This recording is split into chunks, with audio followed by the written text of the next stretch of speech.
Sahabat sadar sejati. Mengapa para pecinta Tuhan justru sering tersakiti? Pernahkah kamu bertanya dalam hati, kenapa orang-orang yang mencintai Tuhan justru sering disakiti, difitnah, atau dihina?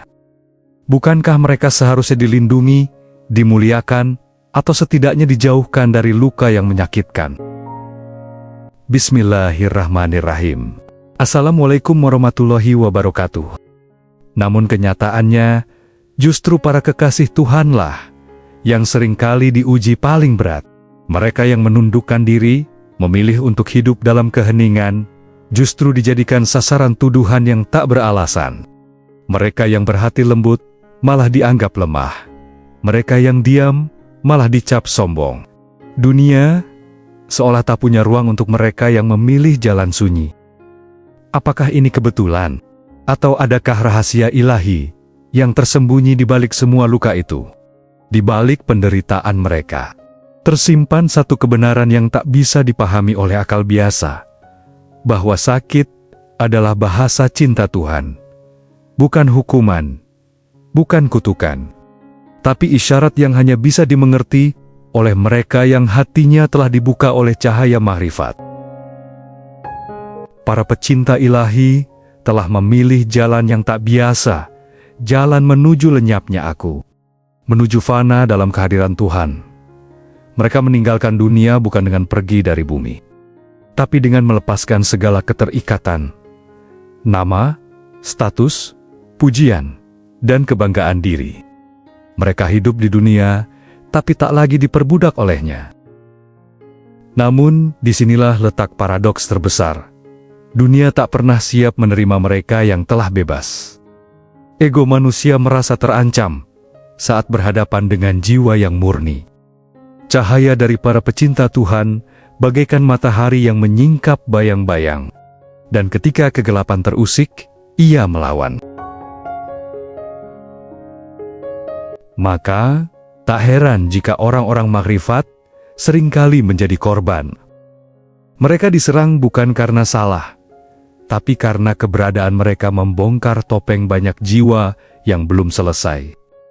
Mereka bukan ancaman, tapi kehadiran mereka seperti cermin yang memantulkan wajah asli setiap orang, dan tidak semua orang siap untuk melihatnya. Pernahkah kamu mendengar kisah Nabi Ayub yang diuji dengan penyakit yang menyiksa?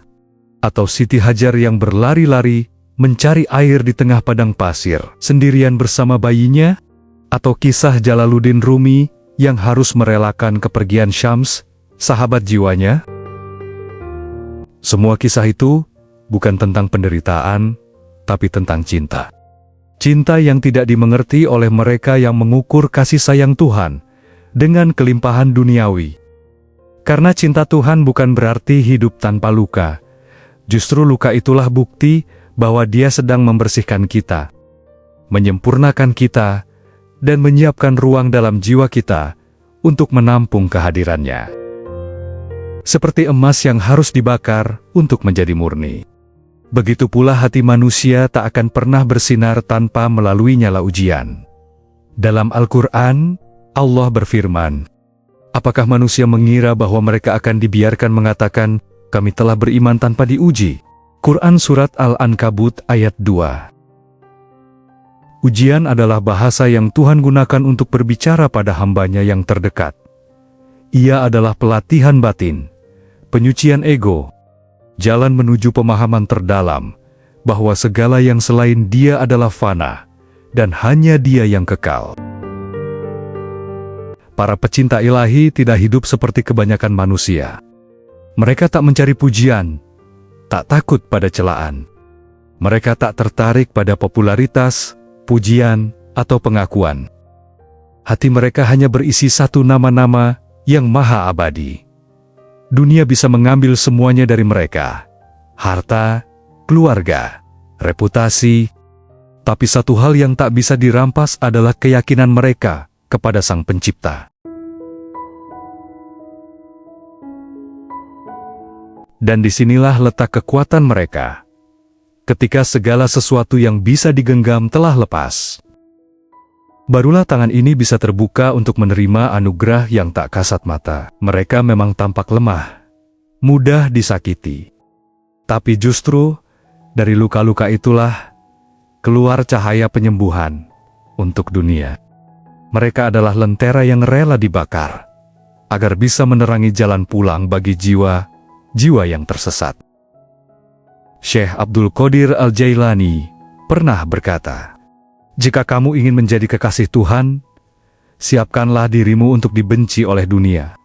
Maka jika hari ini kamu sedang merasa terluka, disalahpahami, atau difitnah, mungkin itu bukan karena kamu lemah, tapi karena hatimu sedang dipanggil untuk menjadi lebih dalam, lebih kuat, dan lebih suci.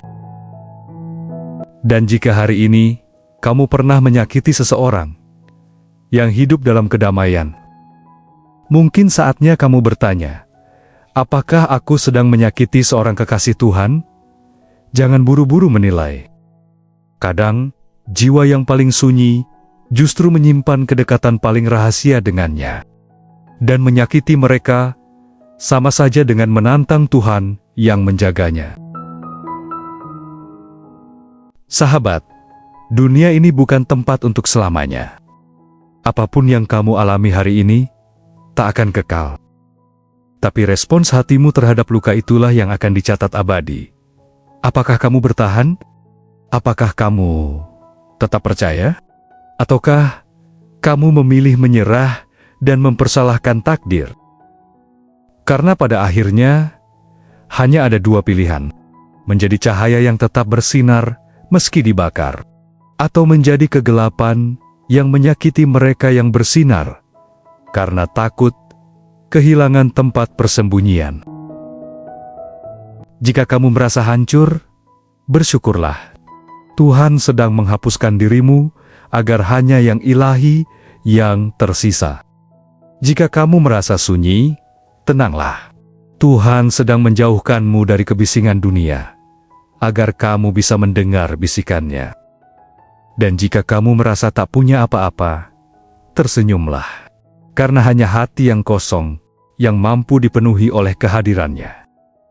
Terkadang, jalan menuju makrifat bukan dibuka dengan cahaya terang, tapi dengan luka yang membakar perlahan, hingga ego lenyap, dan hanya cinta yang tertinggal.